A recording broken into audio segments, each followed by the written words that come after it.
பழத்தோட்ட ஊழியங்கள் கர்த்தரருளின ஊழியங்கள் திராட்சை பழத்தோட்ட ஊழியங்கள் கர்த்தரருளின ஊழியங்கள் அவரில் நிலைத்திருந்து கனி கொடுப்போம் கர்த்தர் வாய்க்க செய்வார் அவரில் நிலைத்திருந்து கனி கொடுப்போம் கர்த்தர் வாய்க்க செய்வார் துதி உமக்கே துதி உமக்கே துதி உமக்கே என்றுமே என்றும் துதி உமக்கே துதி உமக்கே துதி உமக்கே என்றுமே என்றும் துதி உமக்கே என்றுமே என்றும் துதி உமக்கே என்றுமே திராட்சை பழத்தோட்ட ஊழியங்கள் கர்த்தரருளின ஊழியங்கள்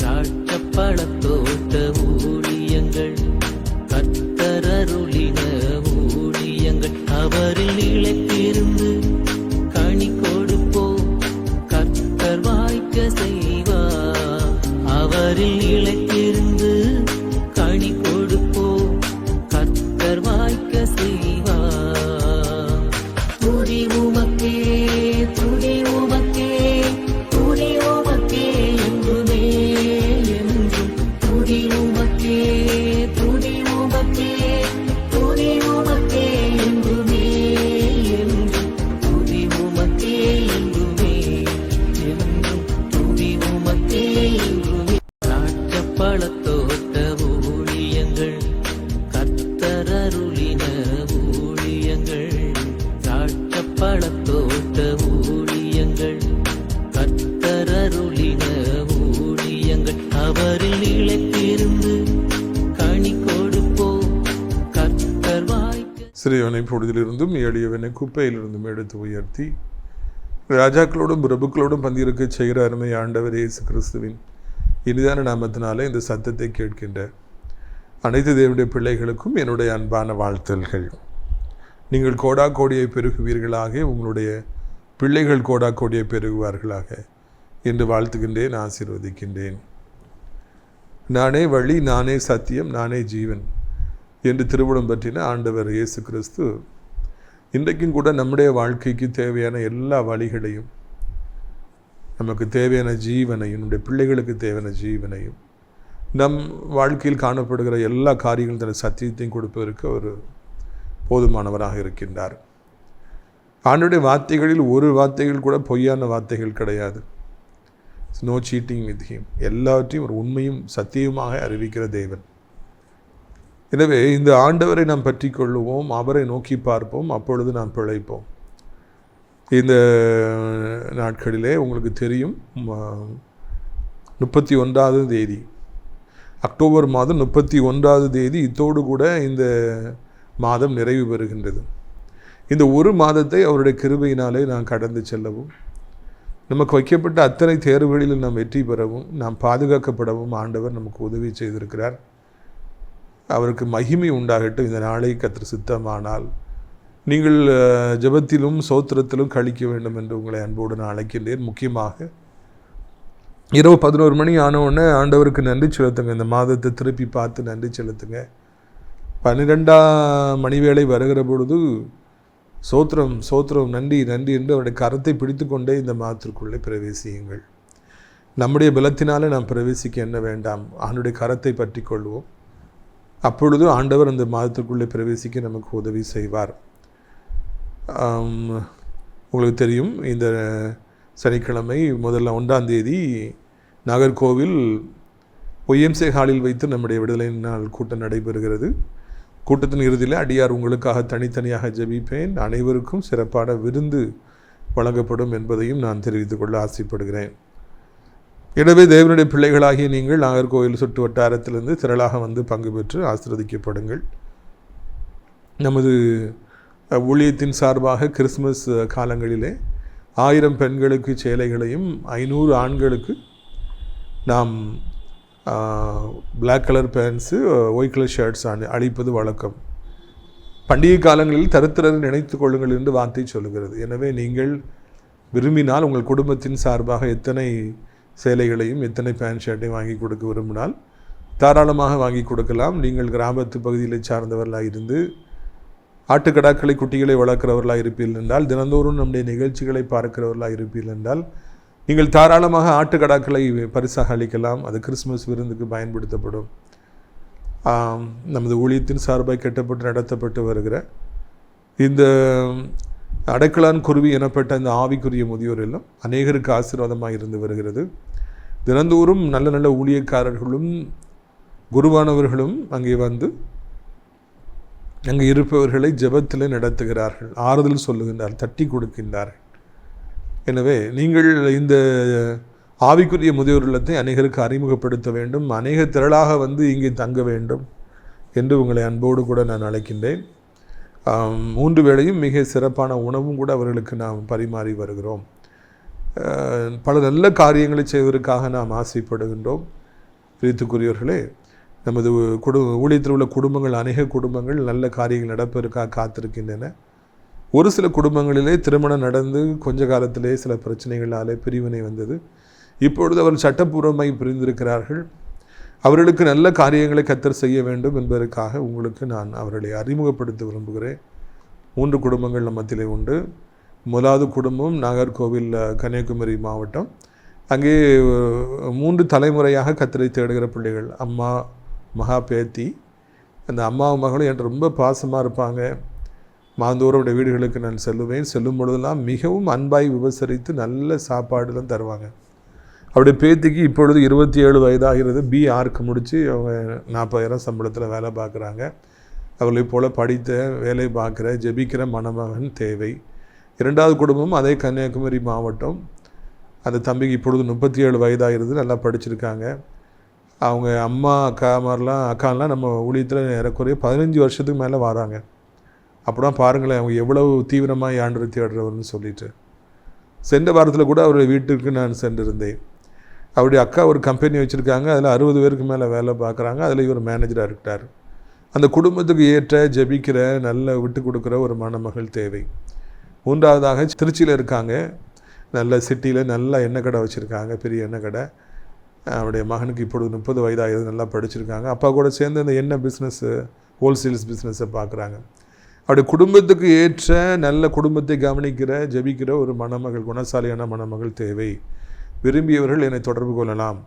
விரும்பாதவர்கள், இதை புரியாதவர்கள் அப்படியே விட்டு விடுங்கள்.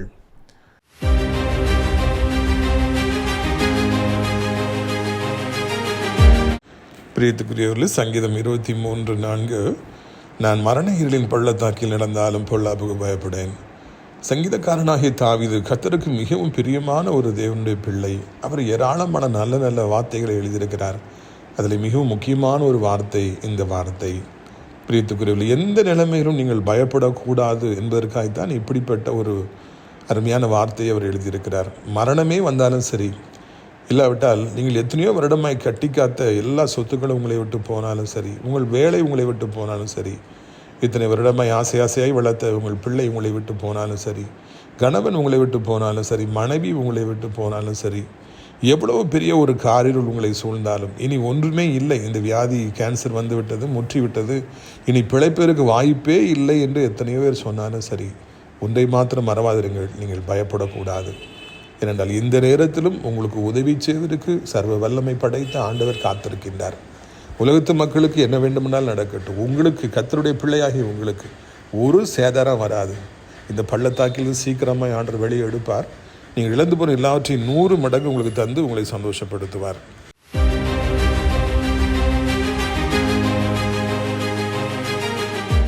இந்நாளிலே நம்முடைய பிரயோஜனத்திற்காக மத்தேயு 15வது அதிகாரம் 21வது வசனம் முதல். பின்பு இயேசு அவ்விடமிட்டு புறப்பட்டு தீரு, சீதோன் பட்டணங்களின் திசைகளுக்கு போனார்.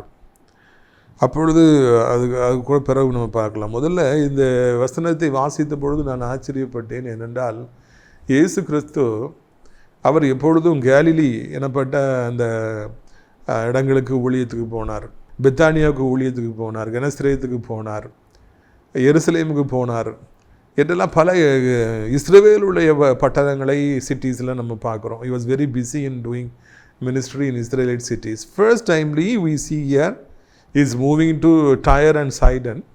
இது எந்த இடங்கள்லாம் புறஜாதிகள் ஆண்டவர் அறியாத மக்கள் இருக்கிற இடங்கள். அங்கும் கூட அவர் ஊழியத்துக்கு போனார். அவர் சும்மாவா போவார்? வேறு எதுக்கும் டூருக்கு போவாரா? இல்லைன்னா குளிச்சுட்டு வரலான்னு சொல்லி போயிருப்பாரா? சுற்றி பார்த்துட்டு வரலான்னு போயிருப்பாரா? இதெல்லாம் அவர் உண்டாக்குன இடங்கள். அவருக்கு அங்கே அப்படிலாம் போகணுங்கிற அவசியம் இல்லை. ஊழியத்துக்கு மாத்திரம்தான் ஆண்டவர் போவார். கரெக்டாக தயர் சீதோனுங்கிற இடத்துக்குலாம் அவர் போனாராம், ஊழியத்துக்காக போனாராம்.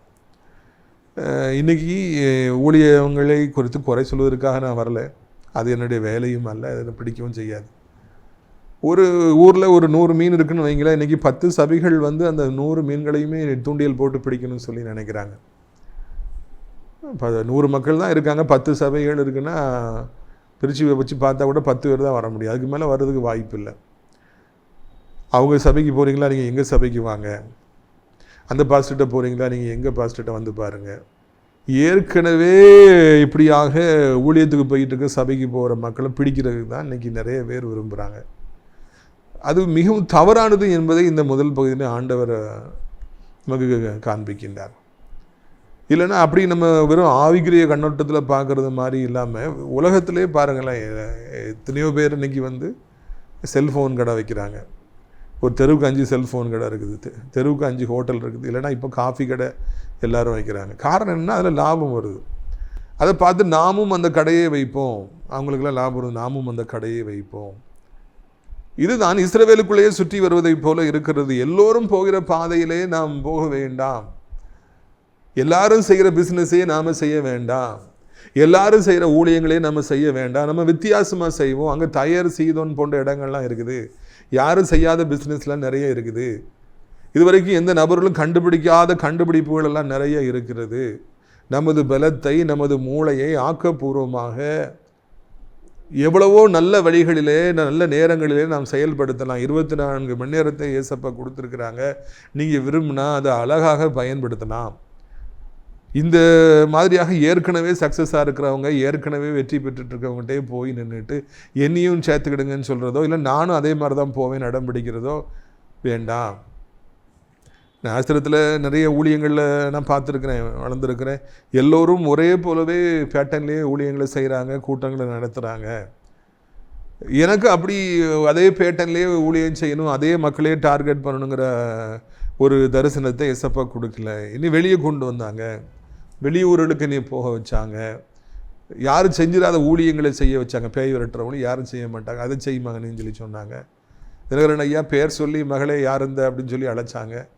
நம்ம பேய்களை முன்னாலவான்னு சொல்லி அழைச்சோம். நிறைய மாற்றங்களை ஆண்டவர் நான் ஊழியங்களை செய்ய ஆரம்பித்த புதுலேருந்து இன்றைக்கி வரைக்கும் அவர் கொடுத்துட்ருக்காரு. இது ஊழியங்களுக்கு தான் இல்லை, இது வந்து தயவுசெய்து நீங்கள் அப்படி நினச்சிடாதீங்க. முதல்ல சபையில் வச்சுருக்கிறவங்க யாரோ ஒருத்தரை, வேறு ஏதோ ஒரு சர்ச்சுக்கு போகிறவங்கள, யாரோ ஒரு பாஸ்டர் போகிறவங்கள்ட்ட நம்மளை வாங்கன்னு சொல்லி கூடக்கூடாது. அது மிகவும் தவறானது. டயர் சீதோனில் எத்தனையோ பேர் இருக்காங்க, நம்ம படிக்கிற இடத்துல எத்தனையோ பேர் இருக்காங்க, நம்ம வசிக்கிற தெருவில் எத்தனையோ பேர் இருக்காங்க, நம்ம வேலை பார்க்குற இடத்துல எத்தனையோ பேர் இருக்காங்க. அவங்க ஆண்டரை அறியாதவங்களா, அவங்கள நம்ம கூடணும், வாங்க அப்படின்னு சொல்லி கூடணும். அதுதான் ஊழியம். அப்படி தான் திருச்சபை கட்டப்பட வேண்டும். கர்த்தரை அறியாதவர்கள் சபையிலே வந்தார்கள், ஞானஸ்தானம் பெற்றார்கள், அங்கமாய் ஆனார்கள் என்று சொல்லி அப்போஸ்தலர்கள் புஸ்தகங்களே நம்ம வாசிக்கிறோம். இதுவரைக்கும் யாரும் செய்திராத ஒரு பிஸ்னஸுக்குள்ளே நம்ம காலை வைப்போம். இல்லைன்னா இதுவரைக்கும் ஏற்கனவே செஞ்சிட்டு இருக்கவங்களுக்கு நம்ம டிஸ்டர்ப் பண்ணாமல் நம்ம ஒரு புதிய பாதையில் நம்ம போவோம். அதான் நம்ம ஆண்டவர் ஆசீர்வதிப்பார். நிறைய பேர் இன்றைக்கி என்னுடைய சர்ச்சு, என்னுடைய திருச்சபை அப்படிங்கிற ஒரு கட்டத்துக்குள்ளே வாழ்கிறாங்க. சபையை விட்டு கொடுக்கவே மாட்டாங்க, வேறு எங்கேயுமே போக மாட்டாங்க.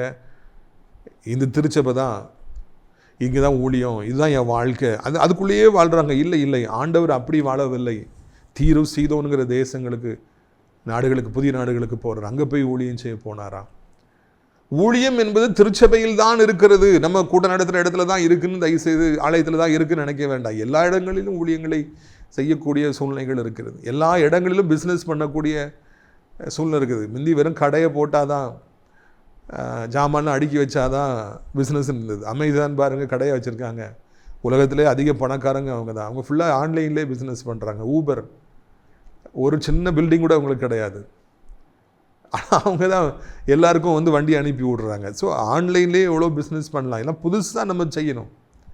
அதுதான் இந்த ஆண்டவருடைய வார்த்தை நமக்கு சொல்லிக் கொடுக்கிறது. 2வதாய் பாருங்கள் 22ஆம் வசனம். அப்பொழுது அந்த திசைகளில் குடியிருக்கிற கானானிய ஸ்திரீ ஒருத்தி அவரிடத்தில் வந்து, ஆண்டவரே, தாவீதின் குமாரனே, எனக்கு இறங்கும், என் மகள் பிசாசினால் கொடிய வேதனைப்படுகிறான் என்று சொல்லி கூப்பிட்டான். I am so happy.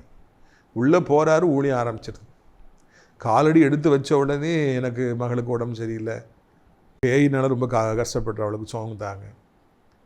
2 விதமான மக்களை நாம் பார்க்கிறோம். ஒன்று, படித்து முடித்து பல வருடங்களாகியும் இந்த மாதிரி உடனே வேலைக்கு விட மாட்டாங்க, பிஸ்னஸுக்கு விட மாட்டாங்க, வேலை கிடைக்காமலே வீட்டிலே உட்காந்துருப்பாங்க. திறமை நிறைய இருக்கும், ஆனால் அவங்கள வந்து கூப்பிட்றதுக்கு ஆள் இருக்காது.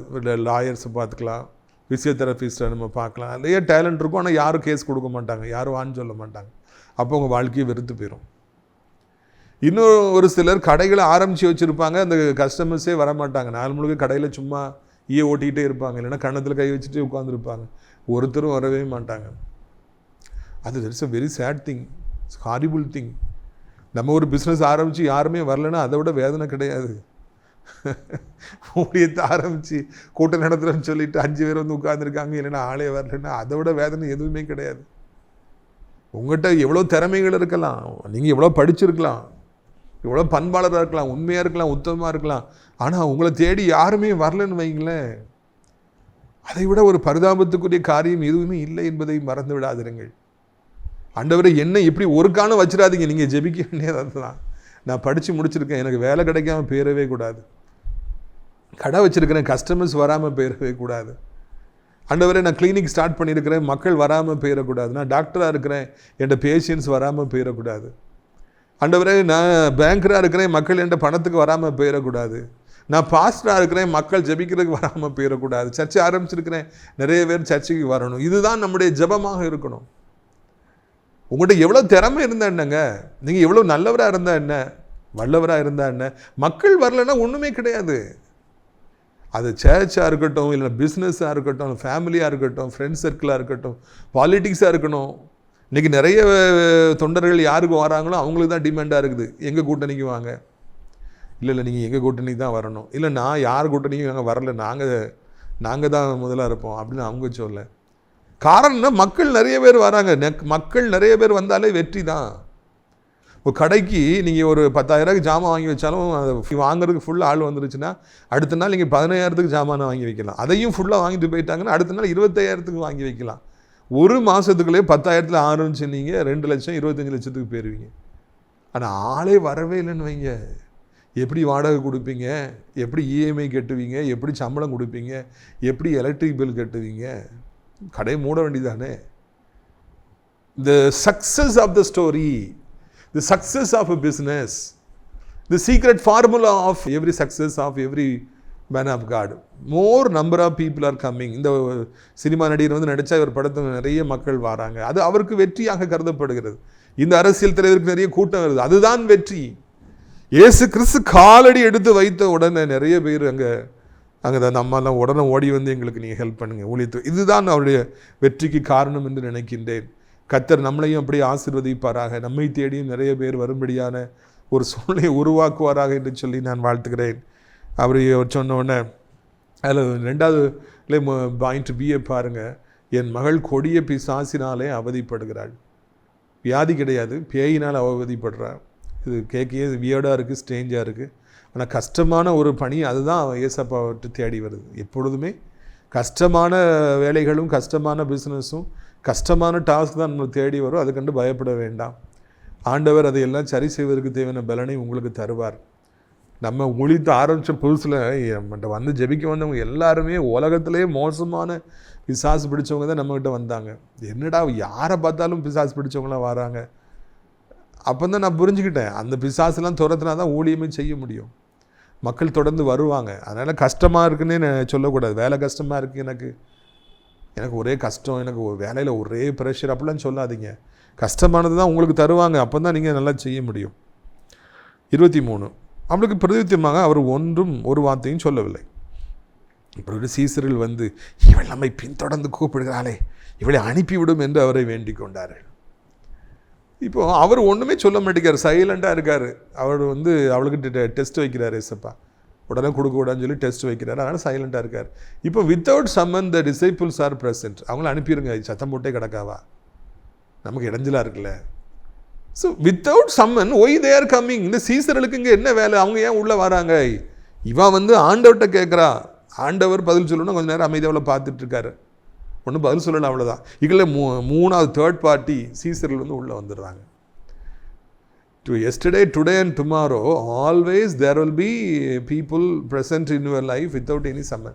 நீ கூடட்டாலும் வந்துடுவாங்க, நீ விளங்க மாட்ட, நீ உருப்பிட மாட்ட. பார்ப்பார், அங்கே ஏற்கனவே எவ்வளோ கடை இருக்குது, நீ வேற கடையை ஆரம்பிச்சிருக்கியாக்கும், உனக்கு ஒன்றும் நடக்காது. ஏற்கனவே எவ்வளோ பேர் ஊழியம் செய்கிறாங்க, இதில் இவர் வேற ஊழியம் செய்ய வந்துட்டாராக்கும், உமக்கு வேற ஒரு தனியாக ஒரு இடம் வேறு வேணுமாக்கும். மக்கள் எல்லாம் நம்ம கூப்பிட்டாலும் கூடட்டாலும் வருவாங்க, வந்து நெகட்டிவான வார்த்தைகளை சொல்லிக்கிட்டே இருப்பாங்க. சம்மந்தமே இல்லாமல் வந்து உற்சாகப்படுத்துகிற வார்த்தையை சொல்கிறது வேறு, தட்டி கொடுக்கறது வேறு, நல்லா இருக்க தம்பின்னு சொல்கிறது வேறு. உருப்பட மாட்டேன், விளங்க மாட்டேன், சரிப்படாது, நீ போயிரு, நீ கடையை மூடிரு, நீ ஊழியத்தை விட்டுரு, உனக்கு ஊழியம் வேண்டாம், அந்த கடையை மூடிரு, விட்டுட்டு போயிரு. இன்றைக்கி வந்து சாத்தான் தான் அப்படி சொல்லுவான், ஊழியத்தை விட்டுருன்னு சொல்லி சாத்தான் தான் சொல்லுவான். அதுமாதிரி கடையை மூடிடு, வேண்டாம், உனக்கு பிஸ்னஸ் வேண்டாம், உனக்கு அது வேண்டாம், இது வேண்டான்னு சொல்லி சொல்கிறவங்க நிறைய பேர் இந்த பூமியில் இருப்பாங்க. பிரியத்துக்குரியவர்களே, கூப்பிடாமலேயே, அழைப்பு இல்லாமலேயே அநேகர் இன்றைக்கு தோன்றி உங்களை மனதை உடைப்பார்கள், உங்களை டிஸ்கரேஜ் பண்ணுவார்கள், வேண்டாம் என்று சொல்லி சொல்லுவார்கள். அவர்களுக்கெல்லாம் நீங்கள் செவி கொடுக்க வேண்டுங்கிற அவசியம் இல்லை என்பதை தெரிந்து கொள்ள வேண்டும். உங்களை யார் கூப்பிட்டாங்க? நீங்கள் அதில் பேசுகிறீங்க, இது எனக்கும் என் ஆண்டவருக்குள்ள வேலை டீலிங், இதுக்குள்ளே நீங்கள் ஏன் வாரீங்கன்னு சொல்லி நம்ம சொல்லியிருக்கலாம், நானாக இருந்தால் சொல்லியிருப்பேன். ஆனால் அவங்க சொல்லலை, அவங்க அமைதியாக இருக்கிறாங்க. எனவே சம்மந்தமே இல்லாமல் வந்து உங்களை யாராவது டிஸ்கரேஜ் பண்ணுறாங்க, நீ பண்ணுறது சரியில்லை, ஊழியம் சரியில்லை, உன் பிஸ்னஸ் சரியில்லை, உன் குடும்பம் சரியில்லை, அது சரியில்லைன்னா சரி நான் பார்த்துக்கிறேன், நீங்கள் உங்கள் வேலையை பார்த்துட்ருக்கேன், உங்கள் குடும்பத்தை போய் பாருங்கள் அப்படின்னு சொல்லி நம்ம சொல்லி அனுப்பி விட்டோன்னா அதான் நல்லாயிருக்கும். அதை விட்டுட்டு நீங்கள் அவங்க இப்படி சொல்கிறாங்களே, அவங்க சொல்லிட்டாங்களே, இவங்க இப்படி சொல்கிறாங்களே, அவங்க இப்படி சொல்கிறாங்களே, இவங்க இப்படி சொல்கிறாங்களேன்னு யோசிச்சுட்டே இருந்தீங்கன்னா ஒன்றுமே செய்ய முடியாதுங்க. பாருங்கள், அவன் அமைதியாக இருக்கும்போது 26ஆம் வசனம் சொல்கிறது, அவர் அவளை நோக்கி, பிள்ளைகளின் அப்பத்தை எடுத்து நாய்க்குட்டிகளுக்கு போடுகிறது நல்லதில்லை என்றார். அதுக்கு முந்தின வசனத்தை 24 பார்க்குறோம், அவர் காணாமற் போன ஆடுகளாக இஸ்ரவேல் வீட்டாரிடத்துக்கு அனுப்பப்பட்டனே அன்றி மற்றபடி அல்ல என்றார். பார்த்தீங்களா, நான் இஸ்ரேல் தான் வந்திருக்கிறேன், உனக்கு கிடையாதுன்னு அவர் முதல்ல அங்கே சொல்கிறார். இது ரொம்ப கொடூரமாக இருக்கு இல்லையா? நம்ம வந்து நமக்கு தான் இந்த வேலை நினச்சிட்டு இருக்கும்போது, இல்லை இது உங்களுக்கு கிடையாது, இது அவங்களுக்கு கொடுத்து வச்சுருக்குறோம் அப்படின்னா எப்படி இருக்கும்? சிம்சோன் வந்து ஒரு கல்யாணம் பண்ணுறாரு, கொஞ்ச நாள் கழித்து திருப்பி வந்தால், இல்லை அதை உன் ஃப்ரெண்டுக்கு ஒரு இது கொடுத்துட்டோம், உன் ஃப்ரெண்டு கொடுத்துட்டோம், உனக்கு வேணால் தங்கச்சியை கட்டிக்க அப்படின்னு சொல்லி சொன்னோம். அதான் அவர் ரொம்ப கோவப்படுறாரு. நாம் ஒரு இடத்த வாங்கணும்னு நினைக்கிறோம், அதை இன்னொருத்தர் வாங்கிட்டாங்கன்னு வச்சுக்குவோமே.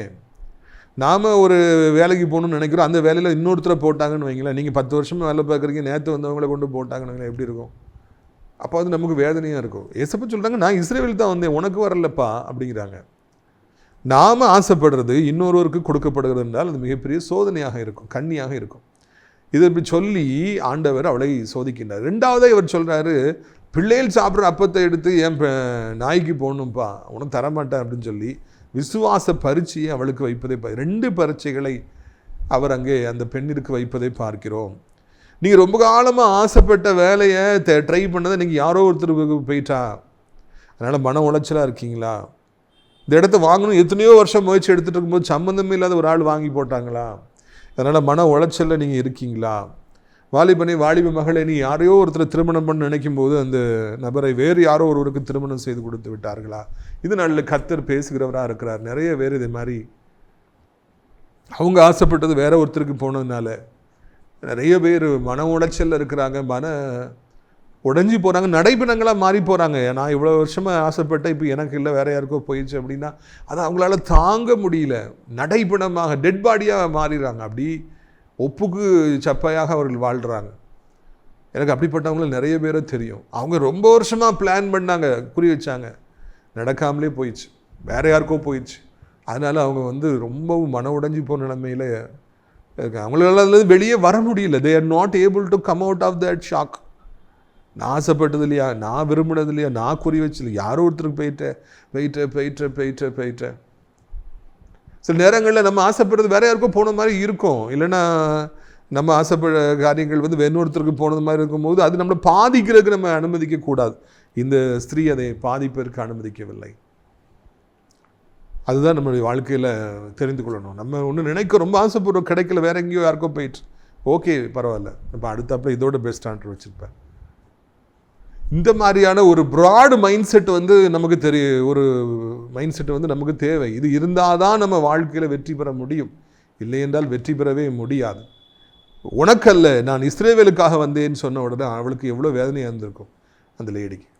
ரெண்டாவதாய், நான் பிள்ளைகள் அப்பத்தை எடுத்து எப்படி நாய்க்கு போட முடியும் என்று மிகவும் ஒரு பெரிய சோதனையை ஆண்டவர் வைக்கிறார். அந்த வார்த்தை அவளை வேதனைப்படுத்தியிருக்க வேண்டும். ஒன்று, இப்படிப்பட்ட வார்த்தைகளை கேட்கிறவர்கள் மென்டல் டிப்ரெஷன் ஆகி அப்படி சூசைட் அளவுக்கு போயிடுவாங்க. இல்லைன்னா சண்டைக்கு வந்துடுவாங்க. என்ன நாய் தான் நீ சொன்னேன்னு சொல்லி சண்டைக்கு வந்துடுவாங்க, அடிக்க வந்துடுவாங்க, கெட்ட வார்த்தையை பேசிடுவாங்க. இந்த ரெண்டு ட்ராப்லேயே நம்ம விழுந்துடக்கூடாது. கோபம் நமக்கு வருவதற்கும் நாம் அனுமதிக்கக்கூடாது. யாரும் அப்படி சொல்லும்போது நம்ம சைலண்ட்டாக இருக்கணும், நல்லபடியாக எடுத்துக்கணும். இன்னொன்று வந்து இப்படி சொல்லிட்டாங்களேன்னு சொல்லி மனம் உடைஞ்சு போய் அதையே நினச்சி சாப்பிடாமல் போய் தூங்காமல் போய் சூசைட் நோக்கி போகிற அளவுக்கு மன உளைச்சல் நமக்குள்ளே யாரோ ஒருடைய வார்த்தையினாலே வருவதற்கும் நாம் அனுமதிக்கவே கூடாது என்று உங்களுக்கு நான் அன்பாய் சொல்லிக்கொள்ள ஆசைப்படுகிறேன். யாரும் என்னன்னு சொல்லட்டும். ஒருத்தர் உங்களை நாயின்னு சொன்னோன்னு நீங்கள் நாயாயிர போகிறீங்களா? பண்ணின்னு சொன்னோன்னு நீங்கள் பண்ணியாக போகிறீங்களா? ஒருத்தர் நீ விளங்க மாட்டேன்னு சொன்னோன்னு நீங்கள் விளங்காமல் போகிறீங்களா? இல்லைங்க, யாருனாலும் அவங்க ஆசை சொல்லிட்டு போட்டோம். நீங்கள் அது பாட்டு ஸ்டடியாக இருங்க, அதுவே போதும். பதறாமல் இருங்க. விசுவாசிக்கிறவன் பதறான். இவ்வளோ சொல்லி நாயின்னு சொல்லி நான் கொடுக்க மாட்டேன் ஆண்டன்னு சொன்னாலும் அந்த பொண்ணு சொல்கிறா பாருங்க, 27 இருக்கு, அவள் மெய்தான் ஆண்டவரே, ஆயில் நாய்க்குட்டிகள் தங்கள் எஜமான்களின் மேஜிலிருந்து விழும் துணிக்கு இழைத்தனுமே என்றார். நமக்கு விசேஷித்தமான விசுவாசம் இருக்குது. ஆமாம், அஃப்கோர்ஸ் தான். ஆனால் இந்த crumbs will be eaten by the பப்பீஸில் அப்படின்னு சொல்லி ஆண்டவர்கிட்ட கேட்குறா. ஆண்டவருக்கு அவர் பதில் சொல்கிறான். ஆண்டவர் அப்படி ஸ்டன் ஆகி, ஸ்திரீயே உன் விசுவாசம் பெரியுது, உன் மகளுக்கு உன் வேண்டுதல் கேட்கப்பட்டது, நீ போ, உன் மகா சுகமாயிட்டான்னு சொல்லி சுகப்படுத்தி அனுப்புனாராம். இந்த க்ரம்ஸ் அவள் எவ்வளோ தாழ்மையுடையவளாக ஒரு பதில் சொல்கிறா பார்த்தீங்களா? கெட்டகுமாரன் எவ்வளோ பாவம் செய்த பிறகு இறுதியில் அப்பாட்ட வந்து சொல்கிறாரு, daddy, I am no longer worthy to be called as your son, take me as your servant. உடைய குமாரன் புத்திரன்னு சொல்வதற்கு நான் தகுதியானவன் அல்ல, பாவம் செஞ்சுட்டேன், சொத்துக்கெல்லாம் வாங்கி அழிச்சிட்டேன், அதனால் இனி வேலைக்காரனை நீ வச்சுக்கிடுங்க. அந்த தாழ்மையுடையான வார்த்தை தகப்பனுடைய உள்ளத்தை உடைத்தது. உடனே கட்டி அணைத்து முத்தமிட்டு தன்னுடைய பங்கை கொடுத்து அந்த பிள்ளையை வாழ வைத்தார் என்று நாம் பார்க்கிறோம். அந்த நாய்களுக்கு அந்த க்ரம்ஸ் கிடைக்கும்லாப்பா, அந்த துணிக்கைகள் கிடைக்கும்ல, அந்த சொன்ன ஒரு வார்த்தை ஆண்டுடைய உள்ளத்தை தொட்டது. புகழ்கிறாரு, யூ ஹவ் கிரேட் ஃபெய்த் அப்படிங்கிறார். உனக்கு நிறைய விசுவாசம் இருக்குப்பா, போ, வேண்டுதல் நான் கேட்டேன், உன் மகளுக்கு சுகமாயிடுச்சு, போ. அதே மாதிரி மகளுக்கு சுகமாகி விட்டது என்று நாம் வாசிக்கிறோம். எத்தனையோ பேர்களை நம்முடைய வாழ்க்கையில பார்க்கிற பொழுது தங்கள் தாழ்மையினாலே அவன் வெற்றி அடைகிறாங்க. மறைந்த முதலமைச்சர் ஒரு அம்மா, நம்ம தமிழ்நாட்டாண்ட அம்மா, ஒரு கோவப்பட்டு டக்குன்னு எல்லாரையும் தூக்கிடுவாங்க. அப்படி ஒரு நல்ல பெரிய போஸ்டில் இருந்த ஒருத்தர் தூக்கிட்டாங்களாம். ஒன்று அந்த ஆள் இங்கே உள்ள ஒரு சென்னைக்கு போய் அம்மா வீட்டு வாசல்லையே நிற்பாராம். அம்மா வரும்போதும் போகும்போதும் கும்பிட்டுக்கிட்டே நிற்பாராம். அம்மா கண்ணில் பட்டு படுற நேரம்லாம் நின்று கும்பிட்டுட்டு குனிஞ்சு கும்பிட்டுட்டே நிற்பாரான். அப்படி பல மாதங்களாக நின்னாரான். கடைசியில் அம்மா பாவம் பிழைச்சி போகிறான், அவனுக்கு மறுபடியும் இந்த பதவியை கொடுத்துருக்குன்னு சொல்லி கொடுத்தாங்களாம். தாழ்மையினால யாரையும் வெல்லலாம். மனிதர்களே வெல்ல முடியும் என்றால், கடின மனதுடைய அரசியல்வாதிகளே வெல்ல முடியும் என்றால், ஏன் தெய்வத்தையும் வெல்ல முடியாது? கண்டிப்பாக வெல்லலாம். ஆண்டவருக்கு முன்னால் போய் தாழ்மையாக நின்று சொல்லிக்கிட்டே இருந்தோம்னா கண்டிப்பாக அவர் மனம் இறங்குவார். பிரியத்துக்குரியவர்களே, நீங்கள் கலங்கக்கூடாது என்று உங்களை அன்போடு கூட நான் அழைக்கின்றேன். இந்த அருமையான நாளிலும் கூட இந்த கானானிய ஸ்திரீ வெற்றி பெற்றவளாக திரும்பினாள். அவளுடைய மகளை பிடித்திருந்த பேய் பிசாசு பிரச்சனைகள் எல்லாம் போயிடுச்சு. அவங்க சுகமாக வாழ்ந்தார்கள் என்று சொல்லி இதன் மூலமாக நாம் தெரிந்து கொள்கிறோம். இந்த செய்தி நிச்சயமாக அநேகருக்கு ஆசீர்வாதமாய் இருக்கும் என்று நான் நம்புகிறேன். இது சாதாரண சம்பவத்தின் மூலமாக ஆண்டவர் நம்மோடு பேசி நம்மை அவர் ஆசீர்வதிக்கிறவராய் இருக்கிறார். நான் இஸ்ரவேலுக்கு தான் கொடுப்பேன்னு சொன்னவர் கடைசியில் அந்த பொண்ணுக்கு தான் கொடுத்தாரு. அப்படித்தானே வாழ்க்கையில் ஆண்டவர் நம்மை அவர் எப்படி நடத்துவார், என்ன செய்வாருன்னு நம்ம புரியவே புரியாது. ஆனால் இறுதியிலே ஆண்டவர் பெரிய சமாதானத்தை நம்ம கட்டளையிடுகிறவராக இருக்கின்றார். உங்களுடைய ஆசீர்வாதத்திற்காக நான் ஜெபிக்க முடியாது விரும்புகிறேன். கண்களை மூடுவீர்களா? அப்பா பிதாவே, வானத்துக்கு பூமிக்கும் ஆண்டவரே, இந்த அருமையான நாளுக்காக நன்றி. இந்த நாளிலும் கூட இவ்வளோ அருமையான ஒரு சத்தியத்தை எங்களுக்கு நீங்கள் தந்தீங்களே, அதற்காக நமக்கு ஸ்தோத்திரம். இத்தனை கானானிய ஸ்திரீ, விதவை ஸ்திரீ, யாரும் இல்லாத ஒரு ஸ்திரீ. ஆண்டவர் இதே போல் எவ்வளோ பேர் இருக்காங்க ராஜா. அவர்களை எல்லாம் கர்த்தர் நீர் கண்டிப்பாக கண்ணோக்கி பார்க்க வேண்டும். கண்டிப்பாக நீர் மனம் இறங்க வேண்டும். கண்டிப்பாக நீர் உதவி செய்ய வேண்டும் ஐயா. இதே மாதிரி நிலைமையில் இருக்கிற ஒவ்வொருவருக்கும் கர்த்தாவே நீர் உதவி செய்து உடைய பிள்ளைகளை தாங்கி நிறுத்த வேண்டும் என்று சொல்லி கெஞ்சி மன்றாடுகிறோம். இயேசுவின் ரத்தம் ஜெயம், இயேசுவின் ரத்தம் ஜெயம், இயேசுவின் ரத்தம் ஜெயம். இயேசுவின் ரத்தத்தினால கர்த்தாவே இந்த சத்தத்தை கேட்குற பிள்ளைகள் ஒவ்வொருவருக்கும் நீர் உதவி செய்யும்படிக்கு ஜெபிக்கிறோம் ஐயா. தகப்பனே நம்முடைய பிள்ளைகளுக்கு மனம் இறங்கும் ஐயா. ஆண்டவரை கதறி கொண்டிருக்கிற மக்கள், ஆண்டவரே சத்தம் போட்டு அழுதுட்டுருக்கிற மக்கள் எவ்வளோ பேர் உண்டு. ஐயோ என் பிள்ளைக்கு இப்படி ஒரு வியாதி, எனக்கு இப்படி ஒரு வியாதி, எனக்கு இவ்வளோ தேவை, எனக்கு இவ்வளோ கஷ்டம்னு சொல்கிறவங்க எவ்வளோ பேர் உண்டு. கலெக்டர் ஆஃபீஸில் வந்து மண்ணெண்ணெயை மேலே ஊற்றிக்கொள்கிற எத்தனை பேர் உண்டு ஐயா. அவர்களுக்கெல்லாம் மனம் இறங்குங்கப்பா. எப்படியாவது சூழ்நிலைகளை மாற்றுங்க ஐயா. கண்ணீரை தொடங்க ஐயா. ஏசப்பா இந்த நாளிலும் கூட இந்த சத்தத்தை கேட்குற பிள்ளைகள் ஒவ்வொருவருக்கும் ஒரு அற்புதத்தை செய்யுங்க ஐயா. என்ன வியாதியாக இருந்தாலும் மறையட்டும் அப்பா. டாக்டர்ஸ்னால் கைவிடப்பட்ட வியாதிகளாக இருந்தால் கூட கர்த்தர் மன்னித்து அவர்களை நடத்த வேண்டும் என்று கெஞ்சுகிறோம். சுகமாகட்டும். வியாதி இல்லாத ஒரு வேதனை இல்லாத வாழ்க்கையை வாழட்டும். இரவு நல்ல நித்திரையை தாருங்கப்பா. சாப்பாட்டை தாருங்க, செரிமானத்தை தாருங்க. நல்ல கழிவுகள் வெளியேறட்டு. நடப்பதற்கு தேவையான பலனை தாருங்க, ஓடுவதற்கு தேவையான பலனை தாருங்க. இழந்து போன தைரியத்தையும், இழந்து போன அழகையும், வல்லமையும் தாருங்க. இழந்து போன முடியை தாருங்க. ஆண்டவரே இடுப்புகள் பலனடையட்டும், கால்கள் பலனடையட்டும், முதுகு பலனடையட்டும், கழுத்து பலனடையட்டும், மூளை பலனடையட்டும் அப்பா. வியாபாரம் செய்து எல்லாத்தையும் இழந்து போன மக்கள், கடன்களில் சிக்கி தவிக்கிறவங்க, வேறு வழியிலே இல்லையே என்று சொல்லி தவிக்கிறவங்க எத்தனை பேர் உண்டு. ஒவ்வொருவருக்கும் கர்த்தாவே நீர் மனம் இறங்கி ஒவ்வொருவரையும் கர்த்தாவே நீர் வழிநடத்த வேண்டும் என்று சொல்லி கெஞ்சுகிறோம். இயேசுவின் நாமத்தினாலே அற்புதம் நடக்கட்டும், அதிசயம் நடக்கட்டும், அனைத்து தேவைகளும் சந்திக்கப்படட்டும். இதோ இந்த அருமையான நாளிலும் கூட ராஜா இயேசப்பா, இந்த அருமையான நாளிலும் கூட ராஜா சோத்ரையா, பிள்ளைகள் ஒவ்வொருவருக்கும் அற்புதம் நடக்கட்டும், ஒவ்வொருவருக்கும் அதிசயம் நடக்கட்டும் அப்பா. கண்ணீர் யாவையும் துடைப்பீராக என்று சொல்லி கெஞ்சுகிறோம். இயேசப்பா உம்முடைய கிருபையினாலே தாங்குவீராக, உம்முடைய இரக்கத்தினாலே தாங்குவீராக. ஆண்டவரே என் தகப்பனே இந்த நாளிலும் கூட இயேசப்பா சோத்ரையா, வேலை இல்லை, வருமானம் இல்லை, கடன் இருக்குது, என்ன பண்ணு சொல்லி எல்லாருக்கும் ஒரு வழியை திறந்து தாருங்க. குடும்ப வாழ்க்கையில் பிரச்சனை, திருமண வாழ்க்கையில் பிரச்சனை, பிள்ளைகளாலே பிரச்சனை, பக்கத்து வீட்டுக்காரர்களாலே பிரச்சனை, ஆண்டவரை முன்ன பண்ண தெரியாதவங்களால பிரச்சனை, கடந்த கால பாவங்கள் செய்ததுனால பிரச்சனை, என்ன பண்ணுன்னு சொல்லி தெரியலைன்னு சொல்லி தவிக்கிறவங்க, பொல்லாத ஆவியினாலே பிரச்சனை, செய்வினையினாலே பிரச்சனை என்று தவிக்கிற பிள்ளைகள் ஒவ்வொருவருக்கும் உதவி செய்யுங்க. கண்ணீர் யாவையும் துடைத்து அவர்களை வாழ வைங்கப்பா. வழி இல்லாத இடத்துல வழியை உண்டாக்குங்க. இல்லாதவையில் இருக்கிறவர்கள் அழைத்து சந்தோஷப்படுத்துங்க, மகிழ்ச்சியாக்குங்க. ஆண்டவரே உதவி செய்யுங்க. ஆண்டவரே நீங்கள் மகிமைப்படுங்கப்பா. வயதான கீழே விழுந்து விடாதபடி, எலும்புகள் முறிந்து விடாதபடி காத்துக்கொள்ளுங்க. வயதான காலத்தில் வியாதியே வராதபடி காத்துக்கொள்ளுங்க. வாலிபத்தின் பாவங்கள், மொபைல் அடிமைத்தனங்கள், பைக் அடிமைத்தனங்கள், போதை அடிமைத்தனங்கள் இருப்பவர்களை சந்திங்க. ஒரு குரூப் உமக்குன்னு எழுப்புங்க. எல்லா நாடுகளையும் எல்லா மக்களையும் ஆசீர்வதிங்க. இந்திய தாய்த்து நாட்டை மக்களையும் ஆசீர்வதிங்க. அனைத்து விசுவாசிகளையும் ஊழியக்காரர்களையும் ஆசீர்வதிங்க. ஆசிரியர் ராட்சப்புலத்தோட்ட ஒளிகளை நேசிக்கிற, நாள்தோறும் நம்முடைய நிகழ்ச்சிகளை பார்க்கிற, அறிமுகப்படுத்துகிற ஒவ்வொரு நல்ல உள்ளங்களையும் ஆசீர்வதிங்க. ஆண்டவரே இதனால அடைக்கலான் கூறிய முதியோர்கள் தங்குவதற்கு அநேகரை அழைத்து கொண்டு வாருங்க. நிறைய இடம் இருக்குப்பா, உதவி செய்யுங்க. சத்தத்தை கேட்ட பிள்ளைகள் ஒவ்வொருவருக்கும் ஒரு நன்மை செய்து ஆசீர்வதிங்க. இயேசுவின் மூலமே ஜெபிக்கிறோம் நல்ல பிதாவே, ஆமென்.